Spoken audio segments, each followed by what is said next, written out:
The sun has left and forgotten me. It's dark, I cannot see.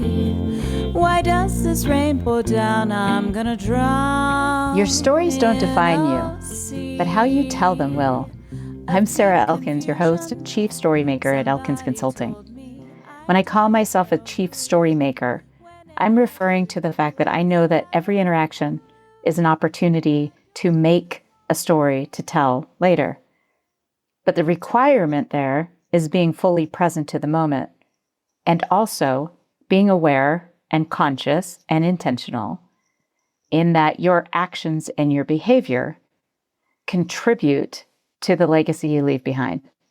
So if you're making stories that are in alignment with your values, you're going to live a more comfortable, more satisfying, happier life. Today's guest is Tom Reed, and I'm so grateful to Jeff Eichler for yet another great introduction. Jeff interviewed Tom on his podcast, and their conversation was very different from what you can expect from this one. And yet, there is something in common here. About a year ago, Jeff and I joined a few other friends, close friends, to discuss the book Awe by Dacher Keltner. So Jeff and I have this in common. We find awe in some likely places, but also a lot of unlikely places. And Tom finds awe in nature, just like Jeff and I have talked about a lot. So today, listeners, you are in for a treat. We're going to start asking you some questions to consider as you think about your relationship with the natural world, which most of us agree could use some improvement. Tom, thank you so much for joining me today. Well, thank you for the invitation. Well, I usually start my interviews by asking a person to share something about themselves that most people might not know about them. And I do this because oftentimes we'll see a post about somebody or by somebody. We'll see one conversation on YouTube or have one interaction with them, and then we've anchored them in that aspect of who they are without really acknowledging how complicated people can be. Even though we know we're complicated, we tend to anchor people in time in one situation. So when you answer this question, you give our listeners an opportunity to see you from a different place and to understand how complicated you are. Oh, geez. I'm extremely complicated, Sarah. I've got many different aspects to myself. It's numerous. So what's one thing that might surprise people about you? Oh, I just run with the first thought, best thought, and what just popped into my head was the scene of me sitting on an airplane flying to Chile for the first time. And when I travel, I don't make any plans. I just get a ticket and go. So there I was, somewhere over Ecuador. And all of a sudden I realized, I don't know what I'm doing. And I got afraid. I got anxiety. I never get anxiety and fear, So there's a little secret between me and you and your listeners that I got. You had a moment. Yeah. I had to pull myself together and build my confidence so that when I hit the ground, I would be able to navigate the country well.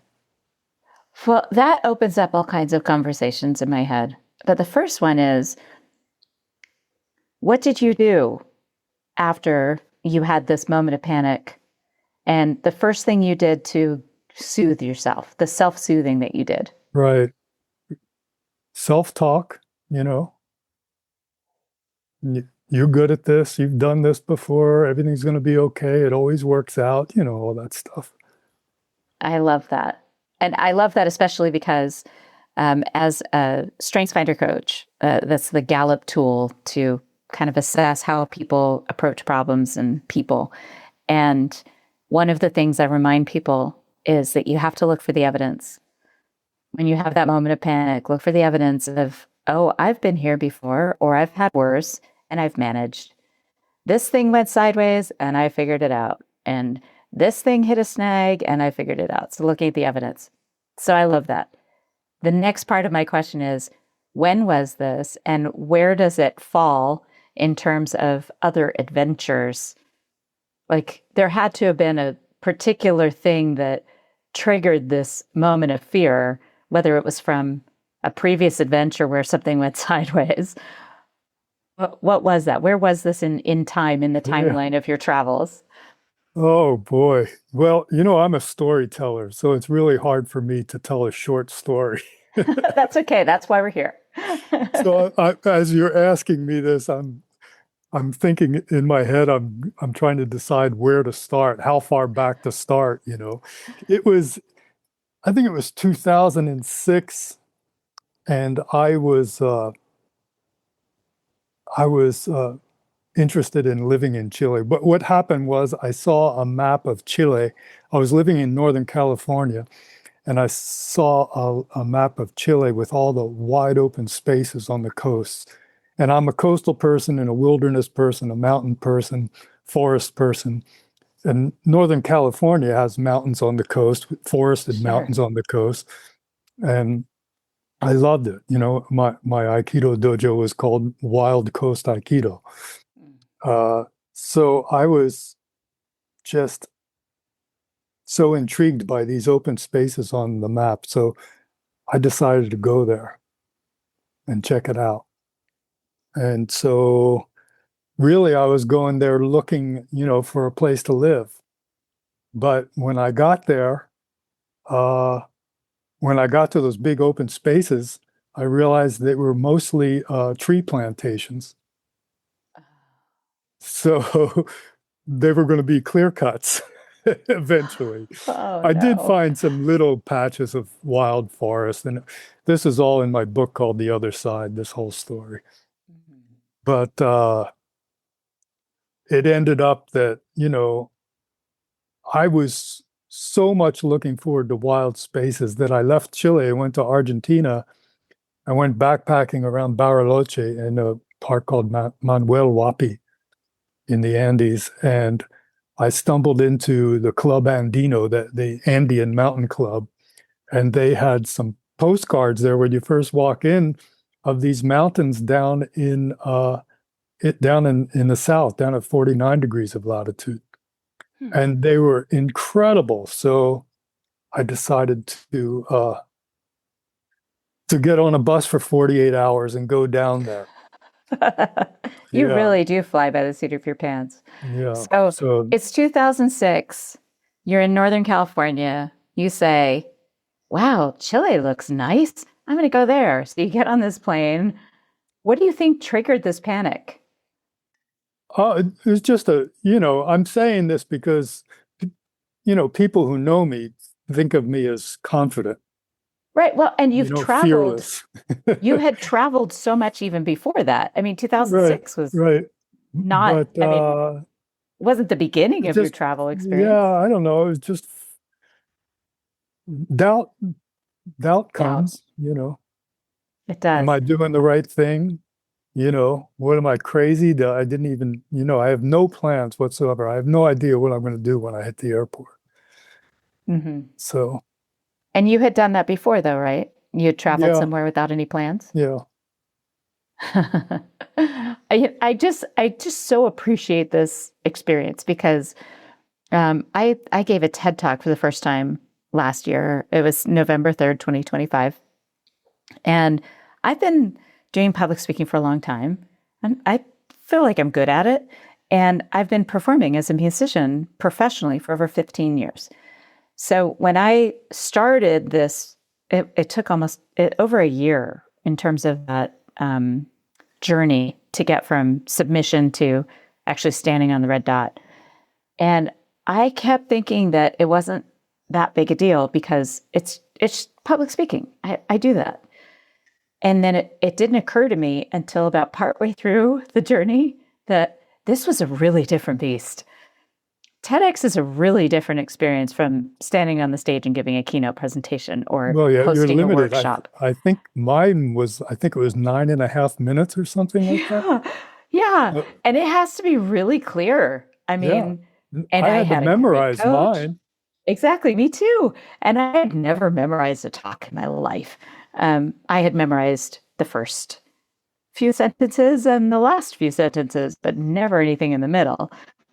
And so having this idea of this moment of panic really resonates with me because I hit one of those things partway through this journey, like, oh shit, what am I doing? Why did I agree to this? This is silly. Why am I investing so much of my time and money? And meanwhile, like we're going through health issues at home with my husband. And I'm like, "Whew, what the hell was I thinking?" So I think that's why that moment really resonated with me when you described Yeah. it. Yeah. Yeah. It's a little Wow. secret. You brought out a secret that I don't tell people. Yeah, and people when they hear that, it does a couple of different things in my experience. Sharing stories connects us. We already know that. But what that story shares is anyone who has had that moment of panic can look back at it and go, "Oh, I'm not broken. There's nothing wrong with me." Even Tom Reed has had this moment. Even Sarah Elkins doubted herself because what they see externally is not that self doubt. Right. So when they hear that, it's that, oh, maybe I can do this. Maybe I can do it despite my self doubt. Or maybe it's, oh, self doubt is normal. So I'm going to try this and I might have Yeah. doubts, but I'm still going to push through it. Yeah. Just remember all it is, it just tells you this is important. Exactly. Exactly. If you don't have a moment of panic or you're not nervous stepping in front of an audience or getting on a plane, you're not out of your comfort zone. It's just more same old, same old. Right. So before we hit record, we were heading down this path that I really wanted to record. You were talking about your series of books. You have coffee table books from your extraordinary images. And you also have a more recent book telling stories. Tell us about the book that you were describing to me before I hit record that asks questions. Yeah, I'm we were so talking curious about about this. questions. So I'll just pick up where I left off, right? So Okay. I went to Argentina and ended up seeing these postcards, getting on the bus, going all the way down south, down to the national park called Los Glaciares, the glaciers.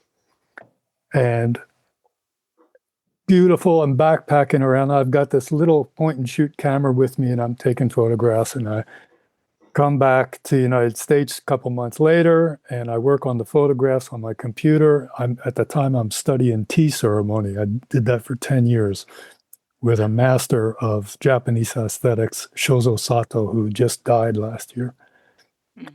Uh, Sato Sensei told me, "You need to make a book." So I went down and got the rest of the photographs I needed to make a book. But I wanted writing to accompany the photographs, so I wrote about my experience. And the experience was that of having my mind totally blown by these big rocks. They're granite spires that stand a mile tall. This is like, what just came to my mind is the that spire that's in the Lord of the Rings. It's the evil guy's spire. It's like that. Sauron. Yeah, Right. except for it's not evil at all. It's Right.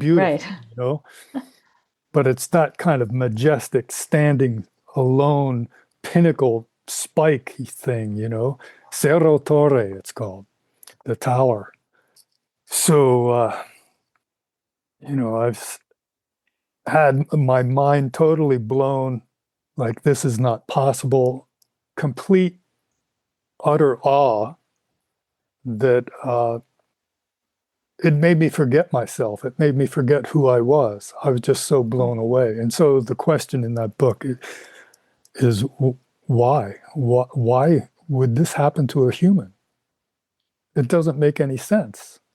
You know, there's no, from an evolutionary standpoint, there's no gain of going into a profound state of awe and being basically paralyzed by awe.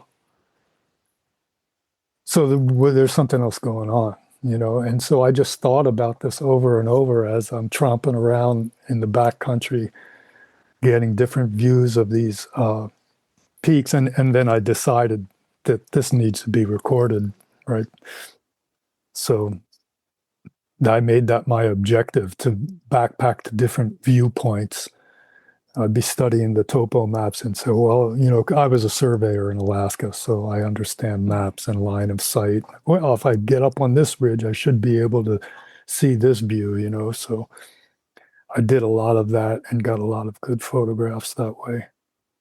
So But you they were mentioned a bunch basically, of... just let me just finish that Yeah. they were all, the book is all portraits of these two peaks, Cerro Torre and Monte Fitzroy. Okay. And so the book, is this the one we were talking about with the John Muir quotes? No, that's the last book I did. Okay. So this is my first book, The Granite Avatars of Patagonia, which is... And were you asking questions? I need to just get the book and to get a better idea of what we're talking about here. What I was imagining when we first started talking was a question for the ages, and then an image, and then another question for the ages and an image. But that's not what you're describing now. Yeah, I'm not sure what you're describing, but what I did, is, I'll see if I could wrap it up another way. I was just going to see great things, to see beautiful mountains, and to backpack around in them, but I had my mind blown, and this is, it's not no small thing. I mean, it was profound experience. It was a spiritual experience. So I write in kind of a stream of consciousness style, and so people think that they're there with me, and so I ask myself questions in my writing, and it's as if I'm asking you the questions, as if it's kind of almost like a telephone conversation. Okay. Yeah. Do you happen to have that book with you handy? Okay, so randomly, I want you to open up a page. Randomly, oh my God. Randomly open the page. I'm going to take a screenshot. You're going to hold it up to the camera so that I can take a screenshot of the page. Okay. And then just read part that stands out to you. Randomly, just pick a sentence. Joseph Campbell said, "We are the eyes of the earth. We are the ears of the earth. What else?" Others propose that we are creation's way of experiencing itself, or God's way of experiencing his creation. Of course, I have no way of knowing if there's a God or a creator or a divine intelligence, but experiences like this give weight to the theory that we are spiritual beings having a physical experience, because I see no use for a physical being to have a spiritual experience. The only possible explanation for the latter would be mental illness. Wow. What you're reminding me of is a conversation I just had with some friends of mine. We were having dinner together, and we were talking about profound spiritual experiences just a couple nights ago, before I even had any idea of what our conversation was going to be. Good. And I think it's really important for people to take a moment to think about those profound experiences, because most of us have had at least one in our lives. And that book, Awe by Dacher Keltner, offers a framework for the different kinds of awe. So the awe we experience in a group, say like at a musical concert or a symphony, where the whole room feels that energy of connection among each other when an extremely soulful, spiritually powerful song or vocalist or musician is playing, and everyone just So that's one of the forms. He talks about finding awe in the natural world, in the beauty of the natural world. I live right near Glacier National Park in Yellowstone, the Bob Marshall Wilderness area. I live right next to a mountain, and I literally, every single time, I've been here for over 25 years. I've been hiking that mountain hundreds of miles a year. I still, when I hit certain points on the trail, it takes my breath away. Doesn't matter how many times I've seen that vista. That's the phrase, takes your breath away. Mm-hmm. So when you think about this sense of awe, this profound moment, how do you connect that with living life in the current environment? Because we still have to deal with things like getting on a plane, buying a ticket, getting on a plane, finding a ride or a shuttle, a bus for 48 hours to the southern tip of Argentina. How do you do that? What is something that you think about in that juxtaposition? I don't know. I'm waiting for the answer to come to me. I don't know. I don't know that I think about it. I have enthusiasm for these things, and the enthusiasm drives me just to take all the steps I need to go see what I want to see and do what I want to do. No, that makes sense. And you said that you are right now in northeastern Oregon. Mm-hmm. Is there a place you go regularly? Like I have this Mount Helena right behind me. Where do you go to do that, to experience that and lose yourself again? Well, we have the Elkhorn Mountains right here, and I go in them, but I was just about to say that I was about to say that they're not that awesome, but Ouch. that's my problem, because if you're in the right frame of mind, you can see awe anywhere. In fact, now that I'm saying all that, I remember my last hike, and I've been gone all winter. I just got back a few days ago. But my last hike in the Elkhorns was in November after we had our first snow. And so I did this 8-mile loop around a mountain, and you get up in pretty high elevation on that hike. And I didn't know if I was going to be able to make it, because I didn't know how deep the snow was going to be up there. But it turned out to be perfect, because there's like 3 or 4 inches of snow, and that's all. And it was powder, and all the loose rocks were all held together by the snow. I actually went faster in the snow than I would if it was dry. Mm-hmm. But on the backside of the mountain, I picked up a trail of fox tracks, and I followed it for like 2 miles. This fox was on the trail, and that's the only tracks on the trail. And then deer track of a fawn, a young deer, crossed the trail, and the fox turned and followed the deer tracks. So, it wasn't a profound awe, but there was a real feeling of, connection, being in the ecosystem. You know what I mean?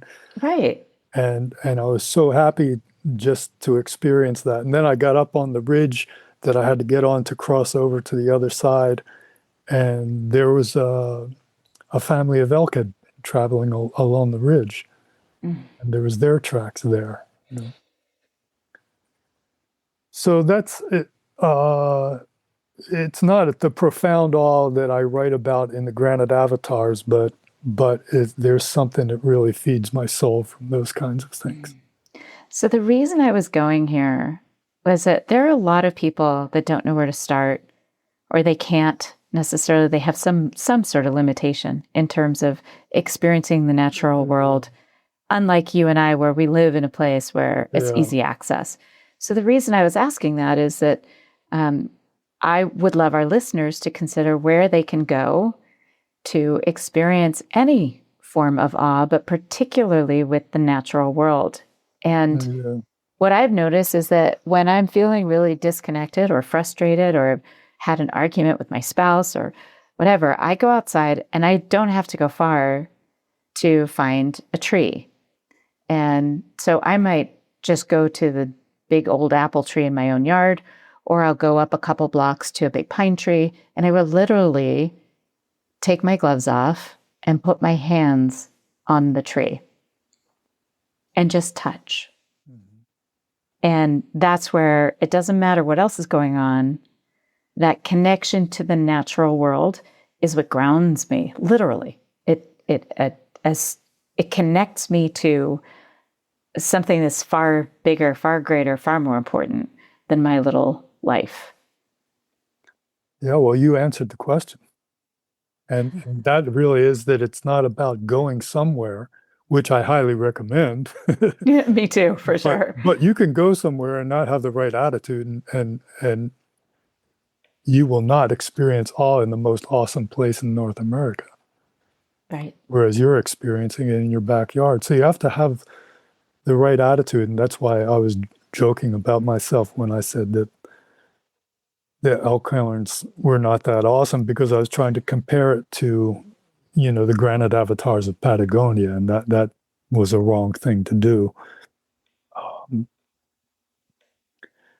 Knowledge helps, if you learn more about nature. I'm thinking about now that I studied, when I was in college, I studied the field identification of birds. And it was such a thrill then to see a new species, whereas if you didn't know anything about birds, you wouldn't even notice that it was a bird that you never saw before. Mm-hmm. So knowledge can help, but it's the frame of mind. Now another story's come to my mind. It's the opposite. And it was a friend that I used to guide with, and he told the story that he was on a college field trip, and they stopped at the Grand Canyon. They went rafting a river out in eastern Utah, and were coming back to Southern California. Stopped, and they were standing on the rim of the Grand Canyon, and they were standing there in awe. Right. When a car pulled up, and an older couple came out and stood there behind them looking, and the guy was swatting flies, and he said, "This would be a great place if it could just do something about these flies." So if you're not, If you're not the right frame of mind. it's just never going to happen. That just made me laugh because we were in Italy when our boys were 8 and 11, and the younger son was just enjoying everything. He's very adventurous. It's never about the destination for him. He's a lot like me. It's always about the journey. And there was only one thing that he specifically asked to see. He wanted to see the Leaning Tower of Pisa. And we were on our way back. We had arrived, and we arrived in Nice, traveled through northern Italy, and then went back to Nice to fly back out, because that was what was a reasonable price. And on our way back between Gaeta, Italy, and Nice, we could make a very small detour to get to Pisa. We're like, okay, well, this is the one thing out of the 2 weeks we've been here that Max specifically requested. So we got over there, and he says to me, "I guess I just thought it would be bigger."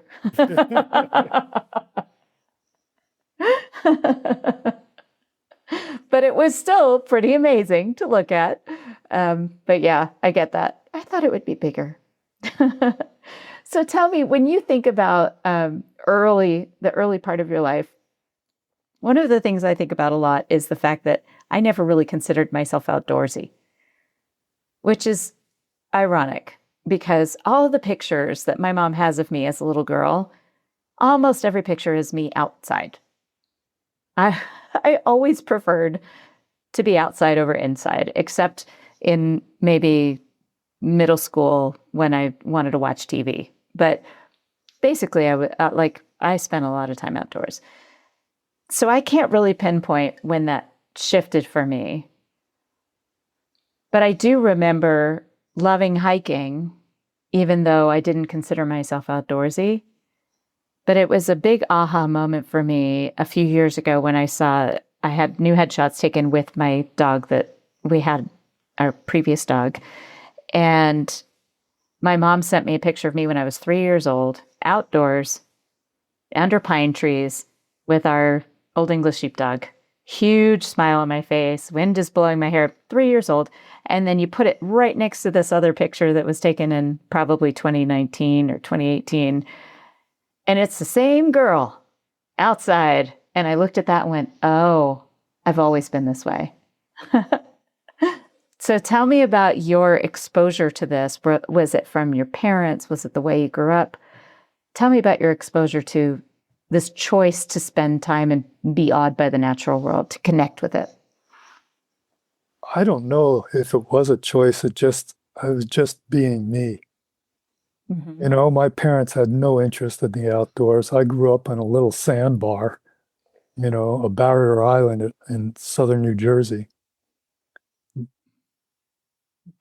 We had the Pine Barrens there, but I don't remember ever going there really when I was a kid. So Hardly what did ever. you do? What was the exposure that changed things for you? You know, I don't know. I just love the earth. I was a surfer as a kid, and I loved the In beauty New of, Jersey? yeah, Wow. I loved the beauty of the ocean. I was a lifeguard. It was all about the ocean. We played on the beach, and when I was in high school, I wanted to study earth science, and my guidance counselors wouldn't let me because I was an honor student. So I had to do the biology and the chemistry and all that. But I just wanted to learn about the earth, and they wouldn't let me. It's a long story again, but ended up going to Syracuse University to be, communications, photography, and film, all that. They have a really good school there for that. And I got there, and making a long story short, I couldn't get any of the classes that I was supposed to take, So I had my choice of classes to take. So I took geography and geology and loved it. So I ended up quitting Syracuse and going to Rutgers Cook College of Agriculture and Environmental Science and studying geography. Well, now I'm learning about all these things and I want to see them,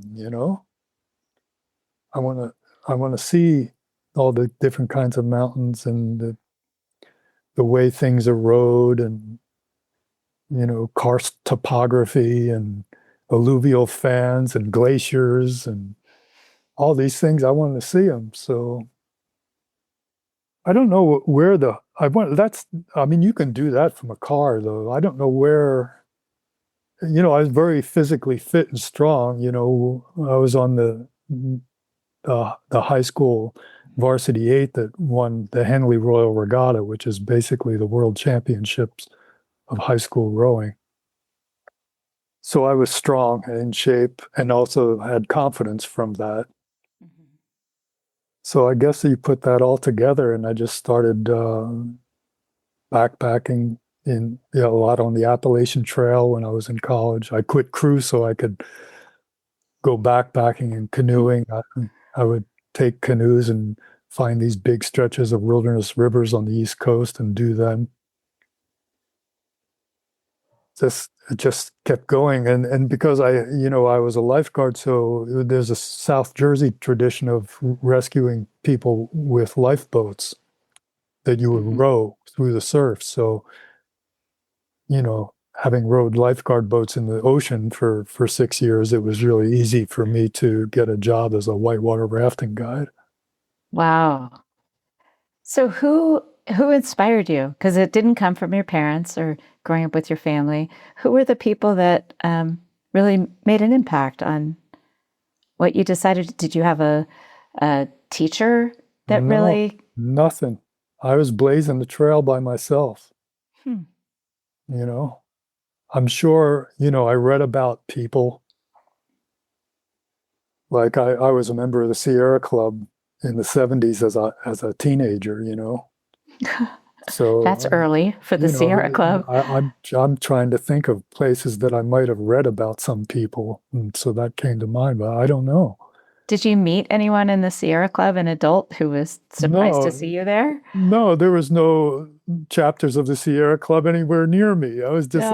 I just was a member and got the magazine. That's why I'm saying it, because I'm That's thinking, so okay, how, funny. you know, I don't know.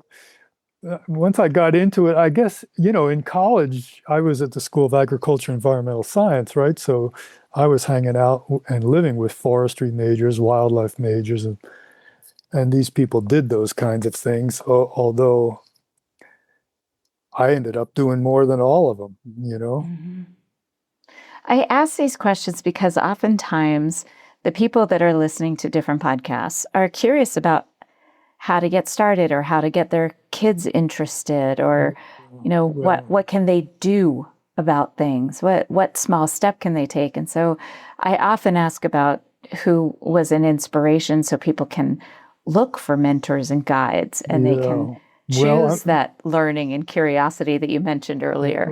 use me as your inspiration that you don't need inspiration, right? So what I'm saying is if you connect with your real authentic self and what you really like and what you're really interested in and what you want to pursue, what turns you on, what gets you excited, what makes you enthusiastic, just go for it. Mhm. Little bit at a time. You know, you can go uh, buy a tent and a sleeping bag and go camp in the nearest campground and see how that works. And Mhm. and you just keep learning and building. Agreed. I like that. I think a lot of people are waiting for some sort of permission or they're waiting for somebody to guide them. And you're right. That is a great reminder that we could do it by ourselves. Yeah. I remember when I did my first significant backpacking trip was just a few years ago. And there were 6 of us women. And when we stopped at the Bryce National Park, we spent one night in the campground there. And there was a woman there hiking and camping by herself. She was just traveling through the national parks in Utah and exploring by herself. And I remember thinking, oh yeah, that is inspiring. That's what I want to see in the world. Yeah. There's a lot of courageous people. I'm remembering now, I was in Torres del Paine National Park in southern Chile, and I ran into this little Chinese woman. Where's she from? Monaco? I want to say Monaco. That's not right. What's that little? Is it? It's not Taiwan. It starts with an M. Hardly anybody ever heard of this I don't little. know. Yeah, well, she was from there, and she just she wanted to see Patagonia for some reason. I don't remember why, but there she was. I was just so blown away with how courageous this woman. I mean, her gear was terrible, you know, and she was there backpacking, and she asked if she could come with me, you know, for the next leg of a trip. And Wow. I yeah, just got a chill. of all the people I met, I mean, I on that trip I met guys who were, rock climbers from Seattle who were climbing Monte Fitzroy, which is incredible, 48-hour nonstop climb, right? It's And crazy. and they came down, and I met them up at the base camp for climbing this thing. It's a big glacier trip to get up to this base camp, and I was up there taking pictures. And this guy comes off the mountains, and he says, "Do you have any ibuprofen?" I said, yeah. So so I go get it, and I give him the bottle. He goes, "Will you open the bottle for me?" Oh, his hands were so stiff and sore. And bleeding, all taped up and bleeding. So I ended up having to put the ibuprofen in his mouth. And I think this little Chinese woman was more courageous than him. Wow. It's all relative, right? Yeah, yeah. I mean, the fact that she left from her home It's by crazy. herself. I know. I love those stories. I love people like that. I love hearing those stories. It gives me Yeah, so because the much climber, he's inspiration. part of a climbing culture where people do this. Right. He has resources. She just did it on her own, you know? She didn't climb Mount Fitzroy. She was No. just walking. She was just walking around, but still, But again, there it's she still all was. relative, right? Yep, It's all exactly. relative. What are you prepared for? What have you experienced before? How far out of your comfort zone, or how far, that's the wrong word, how far out of your known environment? Because all our comfort zones are different. We define them differently, but Right. you are leaving your known environment for complete unknown by yourself. Wow, that takes me right back to you're sitting on the plane on your way to Chile and having this like, oh shit, what did I just get myself into? Yeah. I love that. As we wrap up, I want to come full circle into your books. Can you describe the series of books that you have out there so that our listeners get a feel for Right. really what the goal was for each book and kind of how you went about it? Well, the Granite Avatars of Patagonia, as I said, I was just following the instruction of my teacher, Sato Sensei, and I just took it seriously. And so I went to uh, southern Argentina 3 years in a row, 7-week trips, Wow.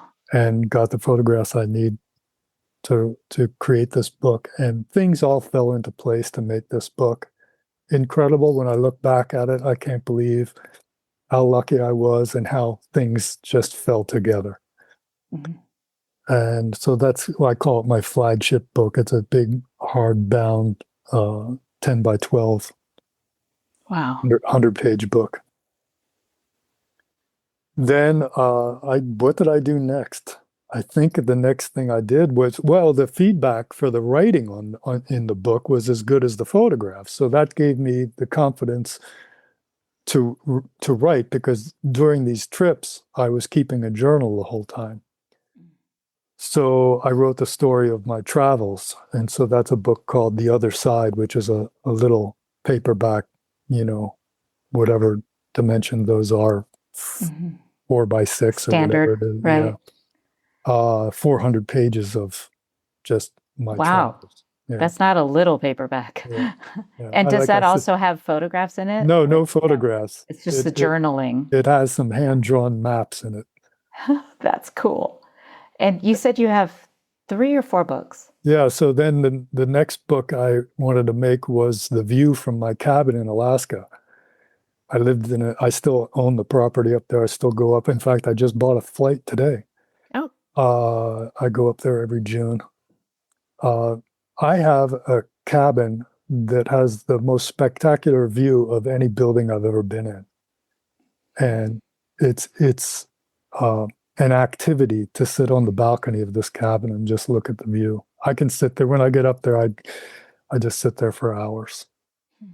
But anyway, I decided I should make a book about the view. So, because over the years, I've taken a lot of photographs from the cabin. So this book features all photographs from the cabin. And the book is called Moved by a Mountain. The subtitle is Inspiration from an Alpine View in Alaska. So this one asks the question, okay, we've all heard someone say, or we have said, that view is so inspiring. It doesn't make any sense. Because when you think about what inspires, like you were just talking about, that who inspired me to go into the wilderness, usually it's someone, either them in person or their writing or whatever inspires us to do something, right? Now I'm taking a deep breath now, and I'm reminded that you were talking about taking your breath away, right? So inspiration, right? It's the breathing in, which is a filling of the soul, really, in a sense. And also, we're talking about awe. I don't know if we talked about it since we were recording, but awe is the theme of my photography. And in my TEDx presentation, I talk about the difference between comforting beauty and shocking beauty. So that with the shocking beauty being the awe inspiring beauty, which causes you to breathe in, whereas the comforting beauty causes you to breathe out in relaxation. I never thought So about that before. Well, I made it up. This is what this is what happens if you sit around looking at mountains a lot. So so the question in this one is so why is an alpine view inspiring? And it goes way deep into that. It's really an eco a work of eco psychology or eco spirituality. It ends up proposing the possibility that the mountains are actually conveying a message to us, and that message may be different for each person, but there's a lot more going on than just a person looking at big rocks and erosion. The the foreword to that book is especially good, written by Thomas Campbell, a physicist who learned to travel out of his body. I think probably about 40 years ago, and has been doing it ever since, and gleaning a lot of the information about the nature of reality. So what he says about a mountain view is really good in the forward. And then the last book I just made a couple of years ago, just because I wanted my photographs of the Sierras in print. So, I did extensive backpacking in the Sierras in California. And what a spectacular mountain range that is. And had a lot of good photographs. So I just wanted to put it into a volume, and I called it Summers in the Sierras. And this one is a limited edition of only 108 copies of this book. And I did it print on demand. All the other ones I had to print 1,000 copies of them. So I just did it for, basically people who were my patrons. Is there writing in that one too? All the writing in that one are quotes from John Muir and other people like John Muir. It's probably 3/4 John Muir. Because I love some of the things he says about, the majesty of the mountains. Absolutely. He goes into superlatives. Well, I have to say, I love being outdoors. I even love man-made awe, like the Colosseum in Rome. I remember the first time I saw it was under the light of a full moon at like 11 o'clock at night. And I stepped out of the subway, and there it was, the biggest man-made thing that I've ever experienced. I mean, it was just, again, took my breath away. I've never seen anything like it. Totally underestimated what that was going to look like. Oh, good. I had no idea. I didn't have any expectations. And I remember standing there. You didn't think it was going to be bigger. No, it wasn't the Pisa Tower, but I remember this moment. I literally stopped in my tracks. I couldn't move. I was just so moved by it. And I remember somebody telling me that they used to block it off and fill it with water and have full-blown ship battles inside the Colosseum. It's that big. I mean, it is just so unlikely. They didn't have equipment to build this thing. So levers and pulleys, right? But when I think about the mountains, I love the ocean. I'm going to the ocean for a vacation here pretty soon. And I love to spend time in the ocean. I love walking on the beach. I love the briny scent. I love to go to the ocean. I do not find the same. I find awe there for sure. Particularly, I get a kind of a sense of urgency there because I notice the erosion. And I get this sense of, oh my gosh, we don't have much time. And I already have a sense of urgency. So going to the ocean, definitely, it doesn't fill me with calm. It just fills me with a sense of, we don't have a lot of time here. But I come back to the mountains and I climb and my heart rate goes up and I notice things. I get so quiet in my head sometimes, which is rare. I have nonstop chatter in my head. But when I am in the mountains and I get my heart rate up, I find a sense of quiet and calm that I don't experience anywhere else. I see you nodding. You're like, oh yeah, you're speaking my language. Yeah, there's something about putting yourself in an environment, and people, I suppose different people need a different environment. I mean, I've had the same thing plenty of times in the ocean, but you know, when it's serious, again, it's when it can be comforting, as you said, walking on the beach and smelling the brine, you know, that's kind of comforting. But you paddle out when there's 20-foot waves breaking, And somebody is at risk. Their life is at risk. Yeah. No, I'm talking about surfing. Oh, I thought you were talking about when you were a lifeguard. No, we didn't have 20-foot waves in New Jersey. No, I wouldn't think rescuing so. people through 3-foot waves. Yeah. But no, paddling out over the shoulder of these monsters breaking, and maybe, one of your buddies is on it. It's just totally awe-inspiring. I mean, Absolutely. it blows your mind. Yeah. And the original meaning of awe contained an element of dread and fear, Mm-hmm. which is what you feel paddling over the shoulder of one of these huge waves. Well, that's part of what I liked about that book, is that he's not describing awe as always being good. He's describing awe as power, as Right. that sense of being outside of yourself.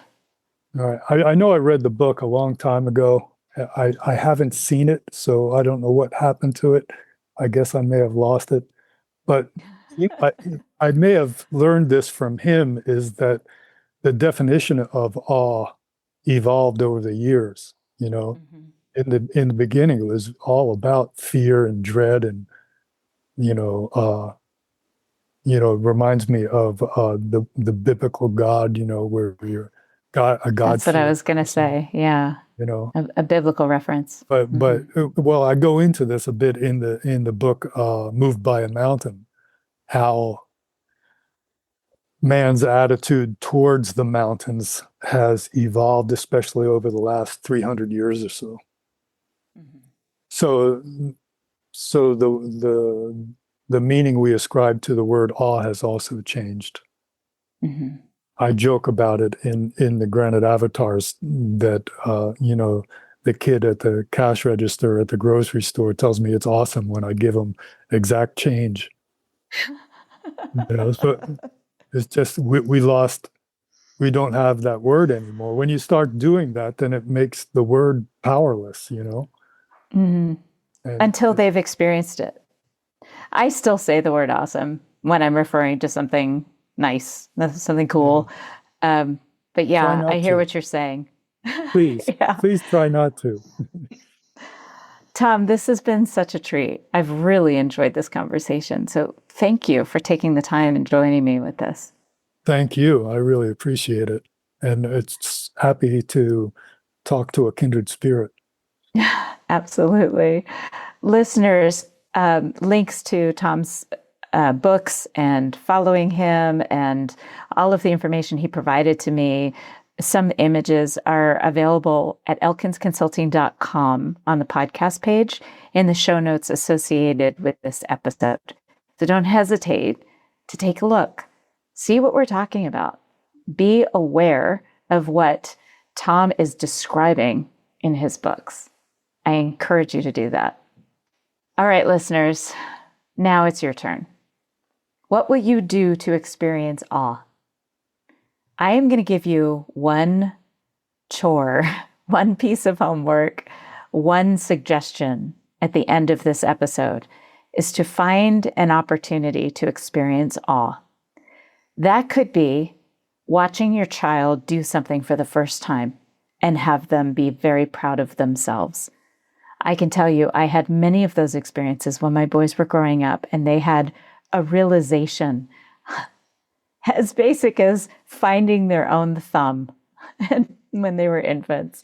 There's a sense of awe when you watch other people experience awe, or when you experience that sense of awe about another person, like this woman that was this Chinese woman from a small village that decided she wanted to go experience what she did. Experience awe. Go hug a tree. Go stand in front of a man-made bridge that is inspiring for its unlikeliness, for the fact that somebody had to create that.